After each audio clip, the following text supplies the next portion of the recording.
welcome back. Hononegah, Honors Algebra 2, Section 3.1 AC. Remember, AC goes alternate content away from the book a little bit. Factoring. Factoring is one of the most complicated things you did probably back in Algebra 1, maybe for some of you in your 8th grade year. Factoring is the reverse of multiplication processes such as distributive property and FOIL. Factoring can be used to solve second and third degree equations and later to solve even trigonometric functions. It's one of the most used items in math, and it's also one of the most complicated items to understand. It's one of those, once you get it, life is good, but it is used a lot. And so if you struggle with factoring, make sure you talk to your teacher, because this is an item that you will need not only this year, but for years to come. The first thing you should always do is do a GCF. GCF is what's called the greatest common factor. It's the number divisible into all of them and or letter you can take out of all of them.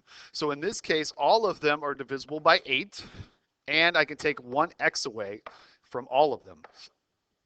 What's in the parentheses is basically you're dividing out 8x. So if I divided the first one by 8x, I'd be left with x cubed, 3x minus 2. If you divide everything out of a particular term, you always leave a 1. Think of dividing. 7 divided by 7 is 1. So if you had a situation like this, squared plus, this is a bad example, so let me try this again. 2x squared plus 2, and I'm going to take a 2 out.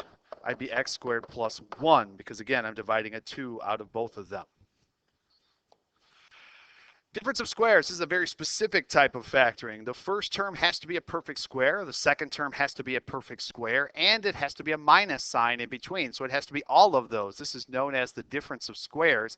If this was the case, we had a perfect square minus a perfect square, you can break them up into 2 binomials. So what you do is you take the first term, divide it up evenly, so x times x, and then -7 and +7. So again, that's called the difference of squares. It has to be a very specific factoring, and order matters.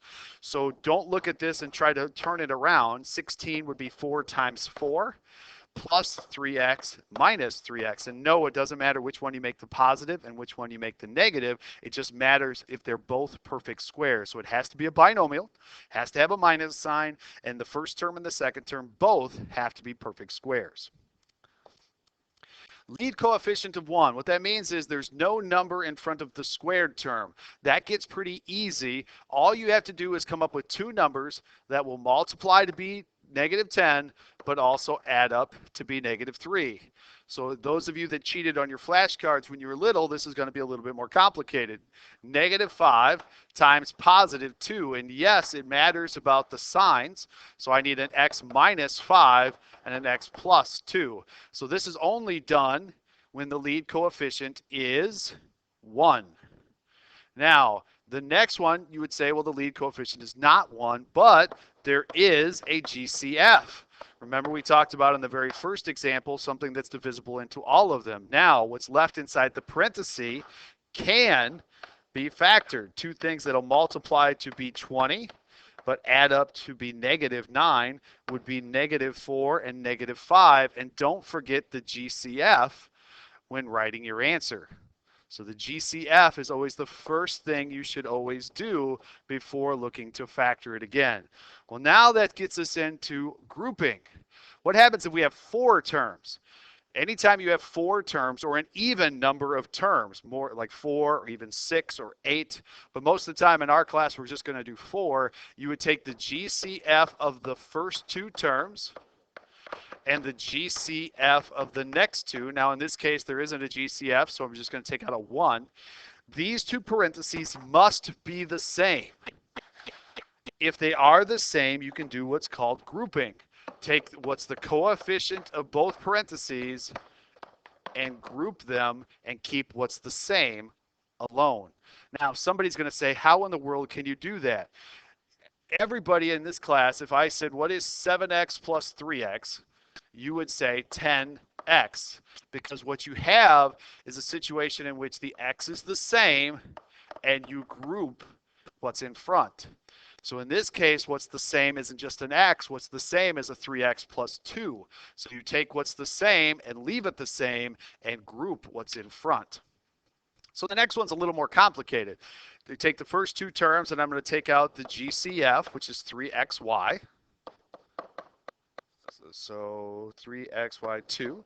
I'm going to take a -1 out of the next two. And again, the parentheses are the same. So I group the coefficients and leave what's the same.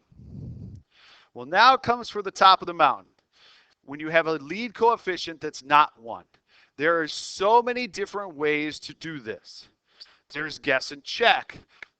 You can turn this into a grouping question. You can do a multitude of different ways. So I don't want to analyze how you've necessarily done this before. I'm going to do it in two different ways. The first one I'm going to do is called guess and check. Guess and check says I'm going to take the first term, and I'm going to do two things that'll multiply to be the first term, and I'm going to put that in the first blank in the parentheses. So there's really only one way to get 2x squared, and that would be 2x times x. Now, I look at the last term, and I'm going to try it with two different ways. I'm going to try ways to get -12. So wouldn't one of the ways to get -12 be +3 times -4? Now, that's the guess part. Here's the check part. If I do the inner and the outer, and it adds up to the middle, I have done it correctly. So two things that'll multiply to be the first, two things that'll multiply to be the last, and check the inner and the outer. So the first and the last, the inner and the outer. That's called guess and check. I want to do another method, and this is a little bit more popular. Okay, and this is a little bit longer, but a lot of people who have trouble with guess and check make sense. Multiply the outside two numbers together and try to find factors of that number that would make the middle. So -8 and +3. Two things that'll multiply to be -24, but add up to be -5. What you now can rewrite this question is into a grouping question. So 2x squared. This becomes a middle, this becomes a middle, and this stays as a last. So you leave the first and the last and rewrite the middle. And now it's a grouping question.